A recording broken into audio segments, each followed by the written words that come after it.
మ్మ్. మనందరికీ చిన్నప్పటినుంచి బాగా పరిచయం ఉన్న ఒక దృశ్యం గురించి ఈరోజు మాట్లాడుకుందాం. అంటే ఇంట్లో ప్రశాంతంగా కూర్చున్నప్పుడో లేక ఆడుకుంటున్నప్పుడో ఉన్నట్టుండి గోడ మీద నుంచి ఒక బల్లి భుజం మీదో లేదా వీపు మీద పడుతుంది కదా. అవును. ఆ క్షణంలో ఇంట్లో మొదలయ్యే హడావిడి అంత ఇంత కాదసలు. కరెక్ట్. వెంటనే తలస్నానం చేయించడం, దేవుడి దగ్గర దీపం పెట్టడం, పెద్దవాళ్లు కంగారు పడటం ఇదంతా మనం చూసే ఉంటాం. ఆ సమయంలోనే ఒక్క మాట ఖచ్చితంగా వినిపిస్తుంది. అదే కంచికి వెళ్ళి ఆ బంగారు బల్లిని తాకితే ఈ దోషం మొత్తం పోతుంది అని కదా? ఎగ్జాక్ట్లీ. లేదా కనీసం ఆ కంచి వెళ్లి బల్లిని తాకిన వాళ్ల కాళ్లకు నమస్కరించినా చాలు అని కూడా చెబుతుంటారు. నిజమే. ఇది తరతరాలుగా వస్తున్న నమ్మకం. మరి మన సమాజంలో నరనరాన జీర్ణించుకుపోయిన ఈ నమ్మకం వెనక అసలు కథ ఏంటి? ఈరోజు మనం చేయబోయే ఈ లోతైన విశ్లేషణలో మన ముందున్న ఆధారాలను, పురాణ గ్రంథాలను పరిశీలిస్తే ఇదొక పెద్ద చెవిలో గుసగుసల ఆట అని అర్థమవుతుంది. అవును. ఇంగ్లీష్లో చైనీస్ విస్పర్ అంటారు కదా, సరిగ్గా అలాంటిదే. కేవలం ఆ బల్లిని తాకడం అనే చిన్న పరిష్కారం మాత్రమే ఒక ఆచారంగా ఎలా మిగిలిపోయిందనేది మనం ఇప్పుడు విడమర్చి చూద్దాం. ఖచ్చితంగా. అయితే ఈ ప్రయాణం మొదలుపెట్టే ముందు అందరినీ ఆశ్చర్యపరిచే ఒక భౌగోళిక వాస్తవాన్ని మనమిక్కడ సరిచెయ్యాలి. ఏంటది? అంటే ఈ బంగారు వెండి బల్లులు అనగానే దేశవ్యాప్తంగా చాలామంది అవి కంచి కామాక్షి అమ్మవారి గుడిలో ఉన్నాయని గట్టిగా నమ్ముతారు. అవును కదా, నేను కూడా అలాగే అనుకునేవాణ్ణి. కాదా మరి? కాదండి. మనం పరిశీలిస్తున్న ఆధారాల ప్రకారం ఆ బల్లులో కామాక్షి అమ్మవారి గుడిలో లేవు. అవునా? మరెక్కడున్నాయి? అక్కడికి ఖచ్చితంగా ఒక 5 కిలోమీటర్ల దూరంలో ఉన్న అత్తి వరదరాజ పెరుమాళ్ టెంపుల్ అనే మరో అద్భుతమైన దేవాలయంలో ఉన్నాయి. ఓహో, అంటే గుడి పేరే మారిపోయిందనమాట జనాల నోళ్ళో. అవును. కాంచీపురం అనగానే అందరికీ కామాక్షి అమ్మవారు గుర్తొస్తారు కాబట్టి కాలక్రమంలో ఈ బల్లుల కథను కూడా ఆ గుడికే ఆపాదించేశారు. చూశారా, మౌఖికంగా సమాచారం మారే క్రమంలో ఎంత లోపం జరుగుతుందో. నిజంగానే చాలా ఆశ్చర్యం. సరే, మరి ఆ బల్లులు ఆ వరదరాజ పెరుమాళ్ గుడిలోకి ఎలా వచ్చాయసలు? అది తెలియాలంటే ముందుగా ఆ గుడిలో మూలవిరాట్ ఎలా వెలిశారో అర్థం చేసుకోవాలి. అంటే ముందు ఆ గుడి పునాదుల వెనకున్న చరిత్రను తెలుసుకోవాలన్నమాట. ఆ వరదరాజ పెరుమాళ్ అక్కడ ఎలా కొలువుతీరాడు? దీనికోసం మనం కాలంలో చాలా వెనక్కి వెళ్ళాలి. అంటే ఏకంగా సృష్టి ఆరంభ సమయానికి. స్కందపురాణం ఈ విషయాన్ని స్పష్టంగా వివరిస్తోంది. ఓకే, సృష్టి ఆరంభం. సృష్టికర్త అయిన బ్రహ్మదేవుడు సృష్టిని సజావుగా నడిపించే బాధ్యత ఉన్న శ్రీ మహావిష్ణు అనుగ్రహం కోసం ఒక మహాయజ్ఞాన్ని చేయాలని తలపెడతాడు. ఈ యజ్ఞం చేయడానికి ఆయన ఎంచుకున్న ప్రదేశమే కాంచీపురంలోని హస్తగిరి అనే కొండ. అయితే ఇక్కడొక నియమం ఉంది. ఎంతటి మహాయజ్ఞమైనా సరే ఆ భర్తతో పాటు భార్య కూడా ఖచ్చితంగా ఆ యజ్ఞవాటికలో కూర్చోవాలి కదా. అవును, అర్ధాంగి లేకుండా ఏ యజ్ఞమూ సంపూర్ణం కాదంటారు కదా. మరి ఇక్కడేదో పెద్ద చిక్కే వచ్చిపడినట్లుందే. ఎందుకు? ఎందుకంటే బ్రహ్మదేవుడి భార్య సరస్వతీదేవి కదా, ఆవిడ ఆ యజ్ఞానికి రాలేదా ఏంటి? సరిగ్గా అదే జరిగింది. అప్పటికే బ్రహ్మదేవుడికి సరస్వతీదేవికి మధ్య కొన్ని కారణాల వల్ల చిన్న చిన్న గొడవలు, మనస్పర్ధలు జరిగిఉన్నాయి. ఓహో. దానివల్ల సరస్వతీదేవి ఆ యజ్ఞంలో పాల్గొనడానికి ఆసక్తి చూపించదు. రావడానికి చాలా ఆలస్యం చేస్తూ ఉంటుంది. కాని యజ్ఞానికి ఒక నిర్దిష్టమైన ముహూర్తం ఉంటుంది గదా, ఆ సమయం దాటిపోకూడదు గదా. కరెక్ట్. సమయం దగ్గర పడుతోంది. ఓపిక నశించిన బ్రహ్మ ఋషులను వెంటబెట్టుకుని ఆ కొండమీదకు దిగి యజ్ఞజ్వాలలను వెలిగిస్తాడు. మరి భార్య లేకున్న యజ్ఞమెలా? సమయం మించిపోతుండటంతో బ్రహ్మ ఒక అనూహ్యమైన నిర్ణయం తీసుకుంటాడు. పవిత్రమైన గాయత్రీ మంత్రాన్ని పఠించడం మొదలుపెడతాడు. ఆయన తపశ్శక్తికి ఆ అగ్నిజ్వాలల నుండి సాక్షాత్తు గాయత్రీదేవి ఉద్భవిస్తుంది. అబ్బా, అగ్నిలించి వచ్చారా? అవును. సమయం వృధా చేయకుండా బ్రహ్మ అక్కడే ఆ ఋషుల సమక్షంలో గాయత్రీదేవిని పెళ్లి చేసుకుని ఆ మహాయజ్ఞాన్ని ప్రారంభించేస్తాడు. ఒక్క నిమిషం, ఇక్కడొక విషయాన్ని మనం నిశితంగా గమనించాలి. ఏంటది? సృష్టికర్త అయిన బ్రహ్మ కేవలం ఒక యజ్ఞాన్ని సమయానికి పూర్తి చేయడం కోసం తన మొదటి భార్య రాకముందే అప్పటికప్పుడు అగ్ని నుండి మరో దేవిని సృష్టించి పెళ్లి చేసుకోవడం, ఇది వినడానికి కొంచెం తీవ్రమైన చర్యగా అనిపిస్తోంది గదా. అవును, పైకి అలాగే అనిపిస్తోంది. అంటే ఒక సాధారణ కోణంలో ఆలోచిస్తే ఇది చాలా అగ్రెసివ్ నిర్ణయం కాదా? కేవలం ఒక ముహూర్తం కోసం ఇంత పెద్ద నిర్ణయం తీసుకోవాలా? పైకి చూడ్డానికి అది తొందరపాట్లా అనిపించవచ్చు. కాని దీనిని మనం మరింత లోతైన కోణంలో పరిశీలిస్తే పురాణాలలో సమయానికి, సంకల్పానికి ఉన్న ప్రాముఖ్యత అర్థమవుతుంది. అంటే సృష్టి కార్యానికి సంబంధించిన టైమింగ్ అంటారా? కరెక్ట్. బ్రహ్మ అక్కడ చేస్తుందే ఒక సాధారణ పూజ కాదు. అది సృష్టి ప్రారంభం కావడానికి పూర్వరంగం. సృష్టి మొదలవ్వాలంటే విష్ణు అనుగ్రహం అత్యవసరం. ఆ విశ్వ కార్యకలాపం కోసం తన వ్యక్తిగత బంధాల కంటే కర్తవ్యానికి ఆయన పెద్దపీట వేశాడు. లాజిక్ బావుంది. కానీ ప్రతి చర్యకు ఖచ్చితంగా ఒక ప్రతిచర్య ఉంటుంది కదా? సరస్వతీదేవి ఊరుకుందా మరి? అస్సలు ఊరుకోలేదు. ఈ పెళ్లి విషయం తెలుసుకున్న సరస్వతీదేవి కోపం కట్టలు తెంచుకుంటోంది.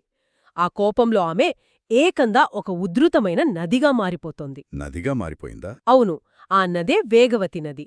భయంకరమైన ప్రవాహంతో ఆ యజ్ఞం జరుగుతున్న హస్తగిరి కొండను ముంచెత్తడానికి ఒక ఉప్పెనలా దూసుకొస్తుంది. బాబోయ్! అదొక ప్రకృతి విపత్తులాంటిదనమాట. ఒక పక్క పవిత్రమైన అగ్ని, మరో పక్కదాన్ని నాశనం చేయడానికి దూసుకువస్తున్న ప్రవాహం. మరి ఆ నీళ్ల ప్రవాహాన్ని ఎలా ఆపారు? ఇక్కడే అసలు అద్భుతం జరిగింది. ఎవరికోసమైతే ఆ యజ్ఞం జరుగుతోందో ఆ శ్రీ మహావిష్ణువే రంగంలోకి దిగుతాడు. విష్ణుమూర్తి స్వయంగా వచ్చాడా? అవును, ఆయన స్వయంగా వెళ్లి ఆ వేగవతి నది ప్రవాహానికి అడ్డుగా ఒక ఆనకట్టలా పడుకుంటాడు. ఒక ఆనకట్టలా? భలే ఉంది. సాక్షాత్తు దైవం తన సంకల్పంతో ప్రకృతి శక్తులను దారి మళ్లించి ఆ యజ్ఞాన్ని రక్షించిన ఘట్టమిది. అలా విష్ణువు రక్షణలో ఆ యజ్ఞం విజయవంతంగా పూర్తవుతుంది. సూపర్. మరి యజ్ఞం పూర్తయ్యాక ఏమైంది? యజ్ఞం పూర్తయిన వెంటనే ఆ జ్వాలల నుండి విష్ణుమూర్తి ఒక విగ్రహ రూపంలో ఆవిర్భవిస్తాడు. ఆ విగ్రహం ప్రత్యేకత ఏమిటంటే అది రాతితోనో లేక లోహంతోనో చేసింది కాదు, అత్తి చెట్టు బెరడుతో చేసినట్లుగా ఉంటుంది. ఓహో, అందుకేనా అత్తి వరదరాజ పెరుమాళ్లని పిలుస్తారు? కరెక్ట్. అక్కడున్న ఋషుల ప్రార్థన మేరకు స్వామి అక్కడే శాశ్వతంగా కొలువుతీరాడు. అదే ప్రకృతికి, కర్తవ్యానికి, దైవానికి మధ్య జరిగిన ఒక పెద్ద ఘర్షణ నుంచి ఆ దేవాలయం ఆవిర్భవించిందన్నమాట. అవును. ఆ అట్టి వరదరాజ పెరుమాళ్ గుడి ఎలా ఏర్పడిందో ఇప్పుడు చాలా స్పష్టంగా అర్థమైంది. కాని ఇక్కడ నాకో డౌట్ వస్తోంది. అడగండి. మనం అగ్నిలో నుంచి వెలిసిన దేవాలయం కథ చూశాం. మరి ఆ దైవికమైన ప్రదేశంలోకి, ఆ గుడిలోకి ఈ బల్లులెలా ప్రవేశించాయి? ఈ యజ్ఞానికి బల్లులకు అసలు సంబంధం ఎక్కడ ముడిపడింది? దానికి కారణం గౌతమ మహర్షి. ఇప్పుడు మన కథ కాంచీపురం నుంచి గౌతమ మహర్షి ఆశ్రమానికి మారుతుంది. సప్తఋషుల్లో ఒకరైన గౌతమ మహర్షినా? అవునండి. గౌతమ మహర్షి ఒకరోజు తపస్సు చేసుకోవడానికి సిద్ధమవుతూ తన తపస్సుకు అవసరమైన పూలు, పండ్లు, పవిత్ర జలం తీసుకురమ్మని తన 2 శిష్యులను పంపుతాడు. వాళ్ళు వెళ్లారు. వాళ్లు ఆ ఏర్పాట్లు చేసే క్రమంలో వాళ్లు తెచ్చిన నీళ్ల పాత్రలో తెలియకుండానే పొరపాటున ఒక బల్లి పడి ఉంటుంది. అయ్యో, గమనించలేదా వాళ్ళు? లేదు, దాన్ని గమనించకుండానే ఆ పాత్రను తీసుకొచ్చి గౌతమ మహర్షి ముందు పెడతారు. పవిత్ర కార్యం మొదలుపెట్టబోతున్న మహర్షి ఆ నీటిని తీసుకోబోయి అందులో చచ్చిపడి ఉన్న బల్లిని చూస్తాడు. ఇంకేముంది, కోపముచ్చుంటుంది గదా? విపరీతమైన కోపమొస్తుంది. పవిత్ర కార్యానికి అపవిత్రమైన నీరు ఇచ్చినందుకు ఆ కోపంలో ఆ 2 శిష్యులను చూసి మీరు వచ్చే జన్మలో బల్లులుగా పుట్టండి అని శపిస్తాడు. ఇది కొంచెం ఆశ్చర్యంగా ఉంది. ఎందుకని? అంటే ఇది ఎలా ఉందంటే, ఎవరికైనా బాగా దాహంగా ఉందని మనం నీళ్ళిచ్చినప్పుడు అందులో గాలికి ఒక చిన్న ఈగ పడితే ఆ కోపంలో నువ్వు ఈగలా మారిపో అని శపించినట్లు లేదు? మీ పోలిక కరెక్టే. పాపం ఆ శిష్యులు కావాలని చేసింది కాదు గదా, వాళ్లు గమనించకపోవడం వల్లే ఆ పొరపాటు జరిగింది. ఆ చిన్న పొరపాటుకు వాళ్లు మానవ జన్మనే కోల్పోయి బల్లులుగా మారిపోయేంత భారీ మూల్యం చెల్లించుకోవాలా? చాలా కఠినంగా అనిపిస్తోంది నాకు. క్షలానే అనిపిస్తుంది. కాని పురాణాలను అధ్యయనం చేసేటప్పుడు ఒక విషయం గుర్తుంచుకోవాలి మనం. ఏంటది? మహర్షుల కోపం, వారి శాపాలు ఎప్పుడు కేవలం శిక్షించడానికి మాత్రమే ఉండవు. వాటి వెనుక ఒక ఉన్నతమైన విశ్వ ప్రయోజనం దాగి ఉంటుంది. అంటే ఒక కాస్మిక్ ప్లాన్ అంటారా? అవును. ఆ క్షణంలో అది ఎవరికీ అర్థం కాదు. శాపగ్రస్తులైన ఆ శిష్యులు భయంతో మహర్షి పాదాలపై పడి క్షమించమని మొరపెట్టుకుంటారు.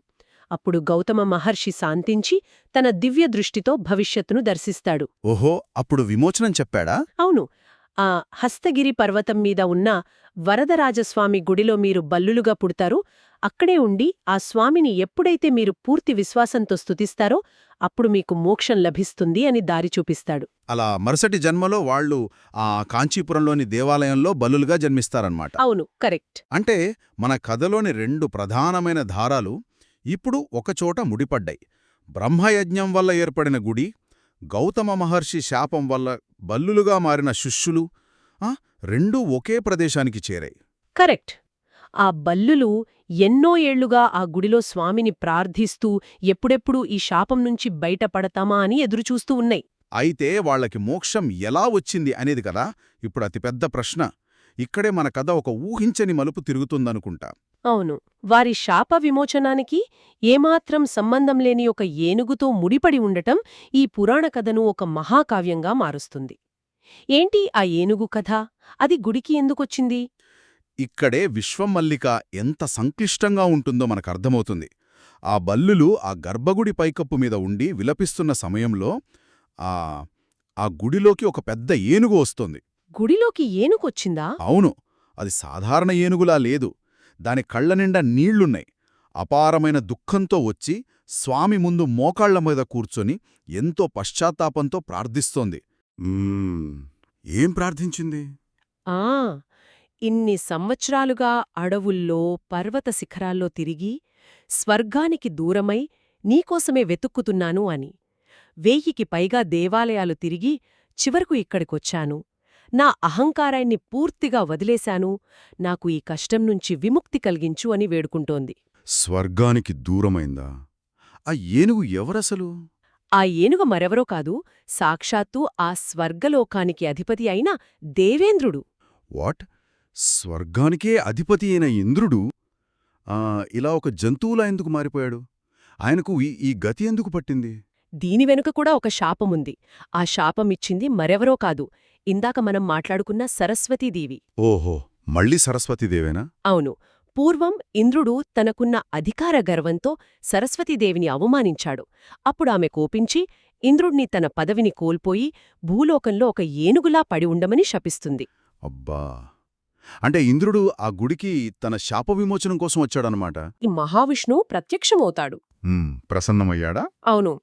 ఇంద్రదేవా, నీలోని అహంకారం పూర్తిగా నశించింది.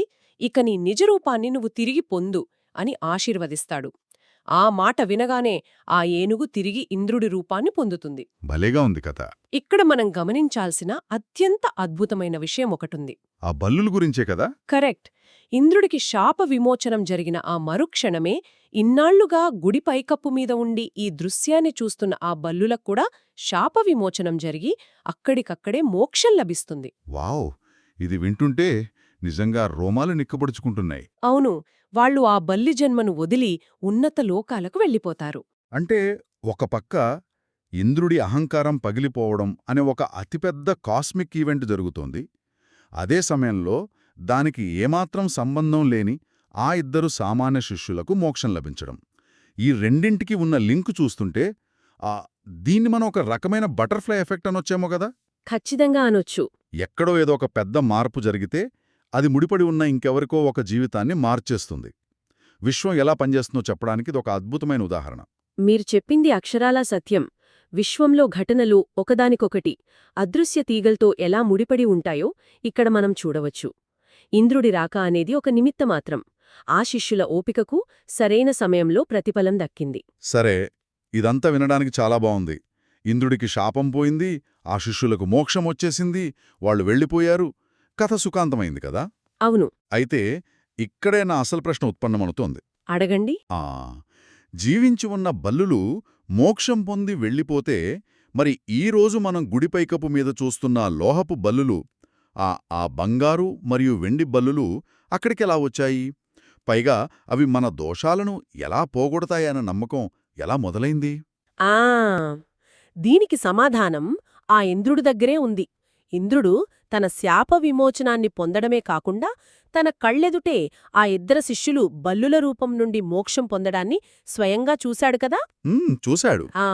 ఆ మహాఘట్టానికి గుర్తుగా భావితరాలకు ఈ అద్భుతం తెలియజేయాలనే ఉద్దేశంతో దేవేంద్రుడు స్వయంగా ఒక శిలాఫలకంపైన ఆ ప్రతిమలను చెక్కించాడు. ఓహో, ఇంద్రుడే చేయించాడనమాట. అవును. లోకానికి వెలుగునిచ్చే సూర్యుడికి గుర్తుగా ఒక బంగారు బల్లిని, ప్రశాంతతనిచ్చే చంద్రుడికి గుర్తుగా ఒక వెండి బల్లిని ఆ గుడి పైకప్పు మీద ముద్రించాడు. ఈ విషయాన్ని ఆ గుడి స్థలపురాణం స్పష్టంగా చెబుతోంది. మరి దోషం పోవడం సంగతేంటి? ఇంద్రుడు ఏమని వరమిచ్చాడంటే, దేవేంద్రుడే స్వయంగా మోక్షం పొందిన ఆ పవిత్ర స్థలంలో ఆ బంగారు వెంటి బల్లులను తాకిన ఎవరికైనా ఎలాంటి బల్లిదోషాలు ఉన్నా వర్తించవు అని ఆ స్థలపురాణంలో రాయబడింది. సరే, ఒక నమ్మకం వెనుక ఎంత పెద్ద చారిత్రక సాక్ష్యం దాగి ఉందో తెలుసుకున్నాం. ఇదంతా బాగానే ఉంది కాని నాకో పెద్ద అనుమానం వస్తుంది. ఏమిటది? అసలు మన శరీరం మీద బల్లి పడితే భవిష్యత్లో ఏదో కీడు జరుగుతుంది లేదా ఆర్థిక నష్టమొస్తుంది అని మన పురాణాలు ఎక్కడైనా ఖచ్చితంగా చెప్తున్నాయా అసలు? ఇక్కడే మనం సమాచారం మీద ఒక స్పష్టమైన గీత గీయాలి. వాస్తవాలను, మన అపోహలను విడదీసి చూడటం చాలా ముఖ్యం. చెప్పండి. మనకు అందుబాటులో ఉన్న 18 మహాపురాణాల్లో గాని, ఇతర ఉపపురాణాల్లో గాని మన శరీర భాగాలపై బల్లి పడితే ఏం జరుగుతుంది అనే ప్రస్తావన ఎక్కడా ఏ కోసానా లేదు. వాట్? అసలు లేదా? ఇది నిజంగా నమ్మలేకుండా ఉంది.